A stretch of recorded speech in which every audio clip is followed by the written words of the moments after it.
Okay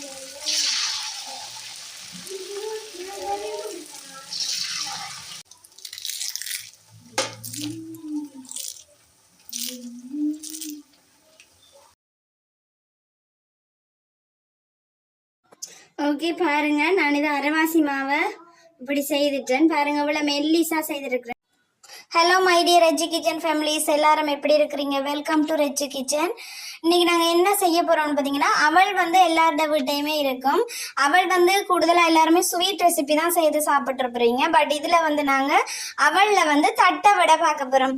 எல்லாரும் பருத்துற வடைன்னு கேள்விப்பட்டிருப்பீங்க. அது வந்து உளுத்தம் பருப்பு எல்லாம் வச்சு செய்கிறது. இது வந்து நான் அவளும் அரிசி மாவும் வச்சு ஒரு தட்டை வடை ரெசிபி தான் இன்றைக்கு செய்து காட்ட போகிறேன். அதுக்கு வந்து நான் அவள் வந்து 350 கிராம் அவள் எடுத்திருக்கிறேன். அவள் வந்து உடம்புக்கு ரொம்ப ரொம்ப சத்து. அதோட வந்து இது சிவப்பு அவள்ன்றபடியா உடம்புக்கு ரொம்ப ரொம்ப ஹெல்த்தியானது ஒன்று தான். அதோட வந்து அரிசி மாவும் எடுக்கிறேன். நான் அரிசி மாவு வந்து 100 கிராம் தான் எடுக்கிறேன். வாங்க எப்படி செய்யறேன்னு பார்ப்போம். ஃபர்ஸ்ட்டுக்கு வந்து ஒரு பெரிய பவுல் ஒன்று எடுத்துக்கொள்ளுங்க. அதில் வந்து இந்த அவளை நான் சேர்த்துக்கொள்கிறேன். என்ன சொன்னால், அவள் வந்து நீங்கள் ஊற வைக்கும் போது வந்து நல்லா பிடிபட்டு வரணும். நான் வந்து கழுவி ஒரு அரை மணித்தியாலம் கொஞ்சமாக தண்ணி விட்டு ஊற விட்டு வச்சுனா இப்போ நல்லா கிளீன் பண்ணி எடுத்துட்டு பாருங்க, அதை ஒரு பவுலில் சேர்க்குறேன். நீங்கள் இப்படி அமர்த்தி பிடிச்சிங்கன்னு சொன்னால் மாதிரி குழ போடணும். அதுதான் இந்த அவளோட பக்குவம். இதில் வந்து தண்ணி வந்து தெளிச்சு தான் சேர்க்கணும். நான் சேர்க்கும் போது உங்களுக்கு சொல்கிறேன், கொஞ்சமாக தான் சேர்க்கணும். முதல்ல இந்த அவளை வந்து நல்லா பிசைஞ்சு விடுங்க.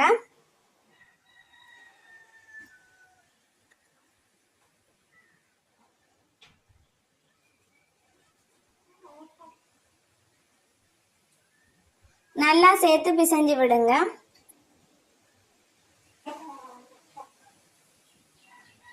பாத்தீங்கன்னா அதோட இந்த அரிசி மாவையும் நான் சேர்க்கிறேன். கொஞ்சம் கொஞ்சமா சேர்த்து பிசைஞ்சு விடுங்க. அரிசி மாவை கொஞ்சம் கொஞ்சமா மாவை சேர்த்து மிக்ஸ் பண்ணி விட்டுட்டு நல்லா கலந்து விடுங்க.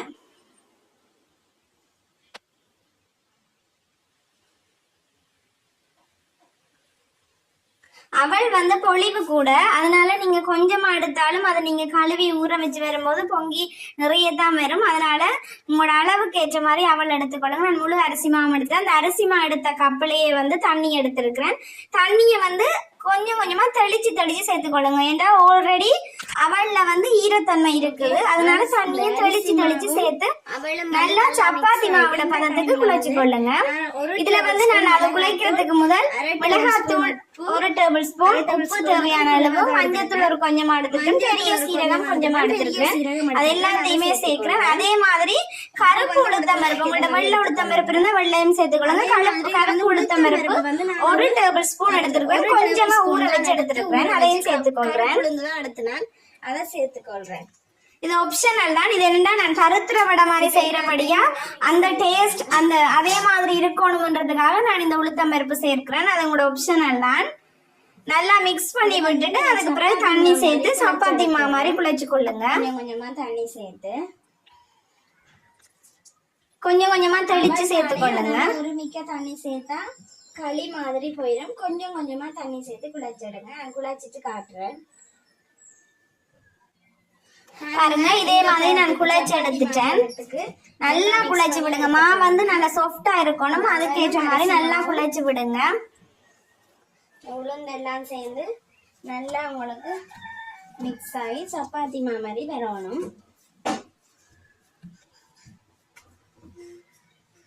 இது அரிசி மாவும் போட்டதுன்றபடியா கொஞ்சம் காயிற மாதிரி இருக்கும். அதனால கையில எண்ணெய் தடவி நல்லா எண்ணெய் பூசி விடுங்க. மாவுல எண்ணெய் பூசி விட்டீங்கன்னா காயாதுமா. உங்களுக்கு தட்டும் போது ஈஸியா இருக்கும். அப்ளை பண்ணிக்கொள்ளுங்க.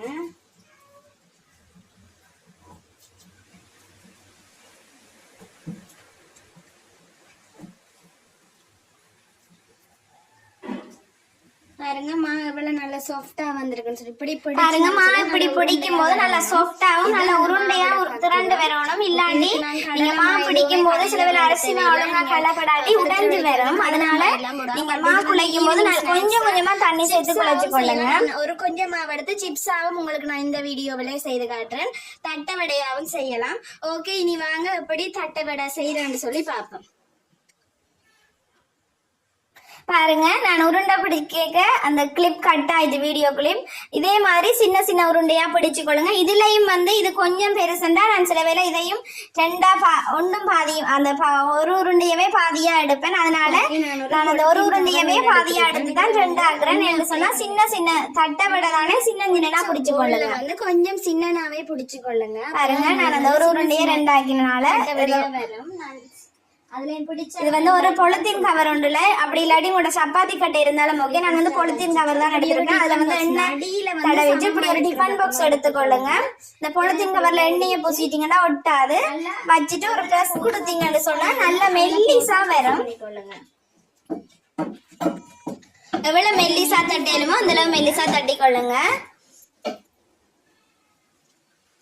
பாருங்க நல்ல மெல்லிசா எடுத்துட்டேன். பாருங்க இதே மாதிரி மெல்லிசா தட்டி கொள்ளுங்க. அப்படி இல்ல உங்களோட சப்பாத்தி கட்டை இருக்குன்னு சொன்னா நீங்க பெரிய ரவுண்டாவே தட்டிட்டு ஒரு வட்டமான மூடி ஒன்றுல கட் பண்ணி எடுக்கலாம். பட் நான் வந்து இன்றைக்கு பொலித்தீன் கவர்ல தான் செய்யறேன். அந்த ஒரு உருண்டையை ரெண்டாக்கிட்டு இப்படி வச்சு தட்டிட்டு அந்த டிஃபன் பாக்ஸால ஒரு ப்ரெஸ் பண்ணினீங்கன்னு சொன்னா நல்ல மெல்லிசா வரும்.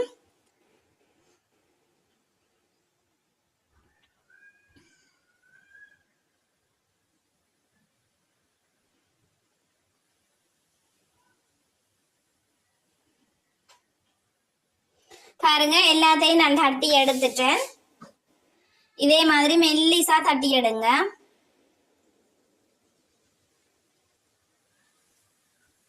அடுத்தது என்னன்னு பாத்தீங்கன்னா நான் இது வந்து பெரிய உருண்டை ஒன்று எடுத்தினேன்.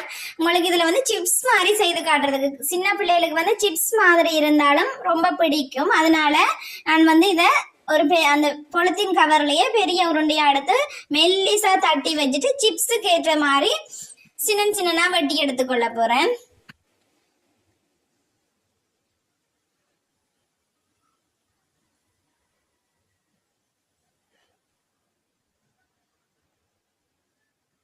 பாருங்க இதே மாதிரி வெட்டி எடுத்துக்கொள்ளுங்க. இனி வாங்க எப்படி பொரிக்கிறேன்னு சொல்லி நான் உங்களுக்கு காட்டுறேன். சட்டி வச்சுட்டு எண்ணெய் காஞ்சிட்டது. எண்ணெய் காஞ்சோன்னா டக்குன்னு போட்டீங்கன்னு சொன்னா நல்லா பொரிஞ்சு கொண்டு மேல எழும்பி வரும். இதுல வந்து சுடுதண்ணி எதுவுமே மிக்ஸ் பண்ணாதீங்க.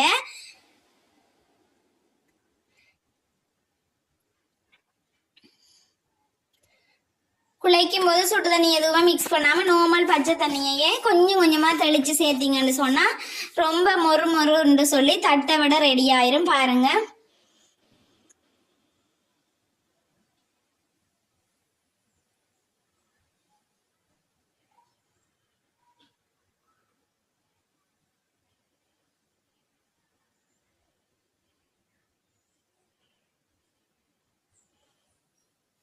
இதே மாதிரி நான் அடுத்த பெச்சையும் போடுறேன்.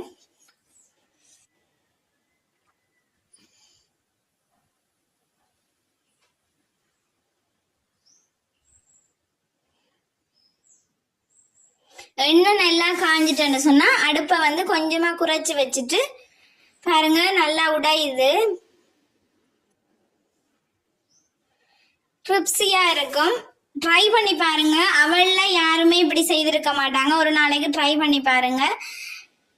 செய்து பார்த்துட்டு எப்படி இருக்குன்னு சொல்லி கமெண்ட் பண்ணுங்க.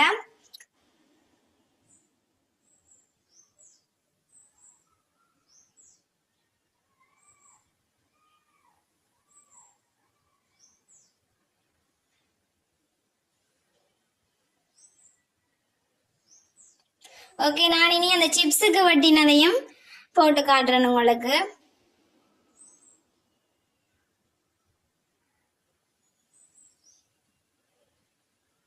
நீங்க வந்து மிளகாத்தூள் வந்து கொஞ்சம் கூடுதலா சேர்க்கணும்னாலும் சேர்த்துக்கொள்ளுங்க. நான் கிட்ஸுக்கு கொடுக்கறனால கொஞ்சமா தான் சேர்த்தேன். ஓகே பாருங்க, அந்த சிப்ஸும் ரெடி ஆயிட்டு அந்த தட்டை வடையும் பருத்துற வடையும் ரெடி ஆயிட்டு. இது வந்து நான் அவல்ல செய்தனால அவல் தட்டை வடைன்னு தான் சொல்றேன், பருத்துற வடைன்னு சொல்லல. ட்ரை பண்ணி பார்த்துட்டு எப்படி இருக்குன்னு சொல்லுங்க. நல்ல மொறு மொறுண்டு ஒரு ஈவினிங் ஸ்நாக்ஸ் வீட்டுல இருக்கிற அவலை வச்சு செய்யலாம். அவல் வந்து கண்டிப்பா எல்லாற்ற வீட்லயுமே இருக்கும். செய்து ட்ரை பண்ணி பாருங்க எப்படி இருக்குன்னு சொல்லி. ஓகே, சூப்பரான அவல் தட்டை வடை ரெடி ஆயிட்டு. இந்த வீடியோ பிடிச்சிருந்தா லைக் பண்ணுங்க, கமெண்ட் பண்ணுங்க, ஷேர் பண்ணுங்க. மறக்காம ரச்சி கிச்சனை சப்ஸ்கிரைப் பண்ணுங்க. தேங்க்யூ.